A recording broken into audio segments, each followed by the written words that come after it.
Good morning students, once again welcome to the channel. आज हम लोग बात करेंगे रेस्पिरेशन और रेस्पिरेटरी सिस्टम की। रेस्पिरेटरी सिस्टम हमारे बॉडी का, हमारे जीवन का एक बहुमूल्य सिस्टम है जो कि हमें सर्वाइव करने के लिए रिस्पॉन्सिबल है। बिना रेस्पिरेशन के हम सर्वाइव नहीं कर सकते हैं, क्योंकि ये वो प्रोसेस है जिससे हमारे बॉडी में ऑक्सीजन के प्रेजेंस में फूड का ब्रेकडाउन होता है और हमें एनर्जी लिबरेट होता है। तो हम लोग रेस्पिरेटरी सिस्टम या रेस्पिरेशन जाने से पहले हम लोग सबसे पहले ही पढ़ेंगे कि रेस्पिरेशन क्या होता है, व्हाट इज़ रेस्पिरेशन। तो स्टूडेंट, रेस्पिरेशन के बारे में हम लोग बोलते हैं, respiration is a biochemical process of conversion of digested food, specially glucose. जो हमारा डाइजेस्टेड फूड हम बात करते हैं ग्लूकोज, वो हमारा in presence of oxygen oxidise होता है और लिबरेट करता है हमें energy in the form of ATP. ATP का फुल फॉर्म होता है स्टूडेंट एडिनोसिन ट्राइफॉस्फेट, जिसे हम बोलते हैं करेंसी ऑफ सेल, क्योंकि हम इसे ही खर्च करके अपना लाइफ का सर्वाइव करते हैं, सस्टेन करते हैं। हमारा जो रेस्पिरेशन प्रोसेस है ये एक दो स्टेप प्रोसेस नहीं स्टूडेंट, जो हम लोग बोल दिए कि रेस्पिरेशन हो रहा है प्रोसेस है, ये मल्टीपल प्रोसेस है जो हमारे सेल में साइटोप्लाज्म और माइटोकॉन्ड्रिया में कलेक्टिवली मिलके होता है। केवल साइटोप्लाज्म में हमारा जो रेस्पिरेशन प्रोसेस होता है, यानी जो ग्लूकोज ब्रेकडाउन होता है, वो 10 स्टेप प्रोसेस है जिसमें बहुत सारे एंजाइम भी रोल प्ले करते हैं, बहुत सारा एक्टिविटी भी होता है जो हमारा रेस्पिरेशन में हम लोग पढ़ते हैं। तो उसे हम बोलते हैं सेलुलर रेस्पिरेशन, जब हमारे सेल में होता है। अब सेल में हमारा साइटोप्लाज्म है और माइटोकॉन्ड्रिया है।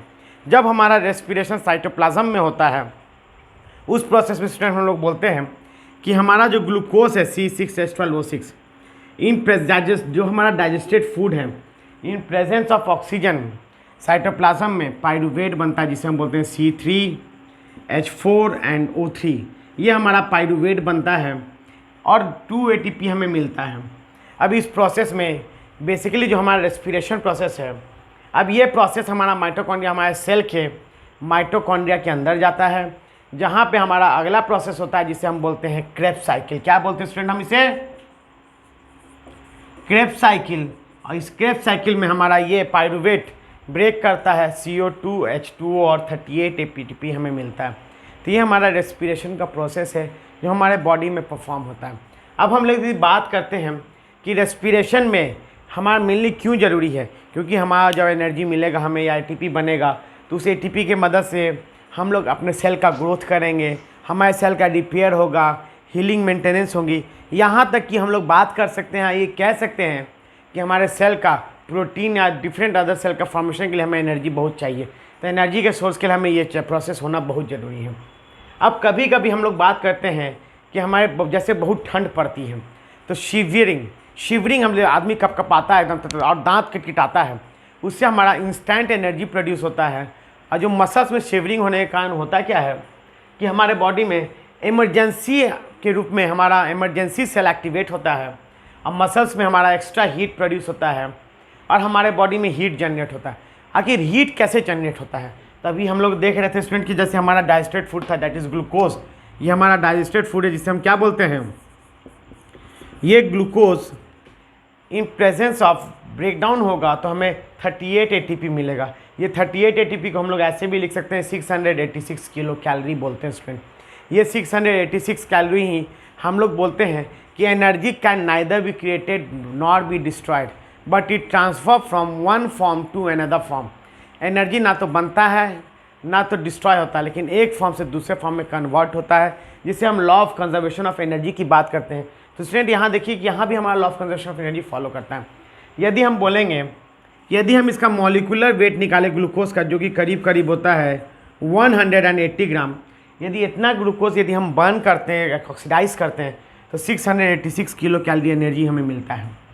अब हम लोग बोलते हैं कि इसमें 38 ATP भी है, तो 38 ATP मीन्स एक ATP में 7 किलो कैलोरी एनर्जी हमें मिलता है स्टूडेंट। 7 किलो कैलोरी पर मोल, किलो कैलोरी एनर्जी पर मोल मिलता है। तो 38 ATP में हो गया 266 किलो कैलोरी एनर्जी।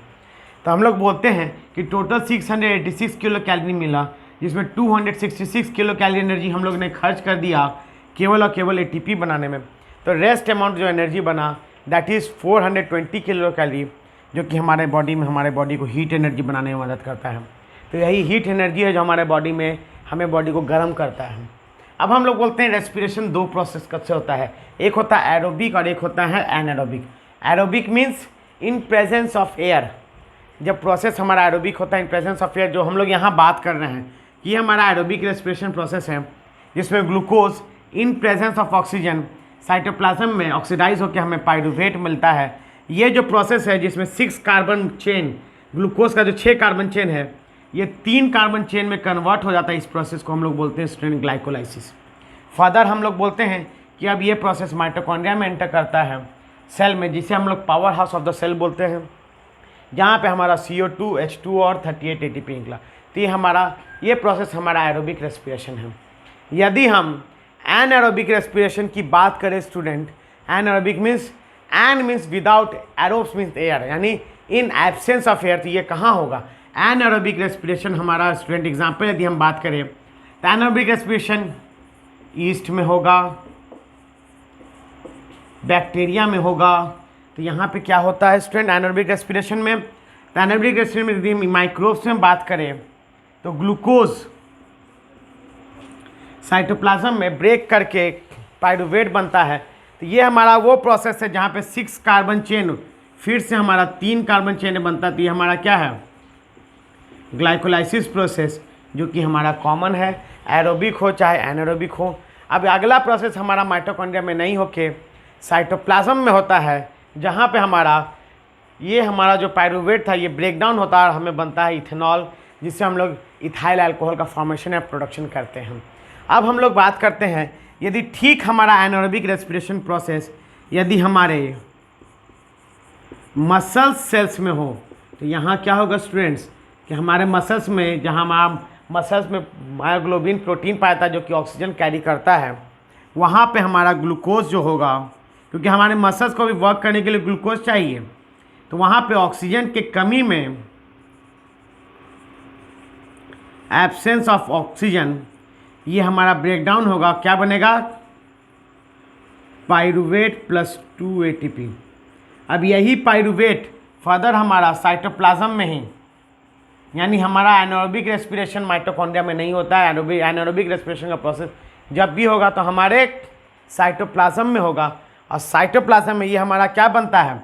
ये पाइरूवेट टूट के बनता है, हम लोग इसे बोलते हैं C3H6O3, जिसे हमने नाम दिया है लैक्टिक एसिड प्लस 2 ATP। तो जब हमारे मसल्स में होता है तो यहाँ पे हम लोग का ATP का फॉर्मेशन कम होता है और लैक्टिक एसिड एक्यूमुलेट कर जाता है। यही लैक्टिक एसिड यदि एक्यूमुलेट कर जाएगा तो क्या कॉज करेगा? Lactic acid accumulation causes muscles cramp. हमारे मसल्स में क्रैम्प बन जाएगा, और इसको तोड़ने के लिए हम लोग क्या करते हैं? मसल्स में जब क्रैम्प आ जाते हैं तो हम लोग गर्म पानी से इसको वॉश धोते हैं या अपने पैर को डिप करते हैं, जिससे जो मसल्स में क्रैम्प हुए थे वो फिर से ओपन हो जाएंगे, क्रैम्प वाले एरिया, या ब्लड वेसल्स वापस डायलेट हो जाएगा और ऑक्सीजन बहुत अच्छे से फ्लो करेगा, जिसके कारण वापस से ये लैक्टिक एसिड जो जमा है वो ब्रेक डाउन हो जाएगा और हमें वापस एनर्जी लिबरेट करने लगेगा। तो हम लोग इस प्रोसेस के बारे में बात करते हैं। तो ये हमारा क्या है? एरोबिक और एनारोबिक रेस्पिरेशन के हमने बारे में बात की। अगले टॉपिक में हम लोग बात करेंगे कि हमारा रेस्पिरेटरी सिस्टम क्या होता है और किस तरह से हमारे बॉडी में रेस्पिरेशन का प्रोसेस के कारण ऑक्सीजनेशन ब्लड का में ऑक्सीजन का एक्सचेंज ऑफ गैसेस के बारे में हम लोग बात करेंगे। तो अगले क्लास में हम लोग गैसेस एक्सचेंज और रेस्पिरेटरी सिस्टम के बारे में बात करेंगे। Hope you like the knowledge.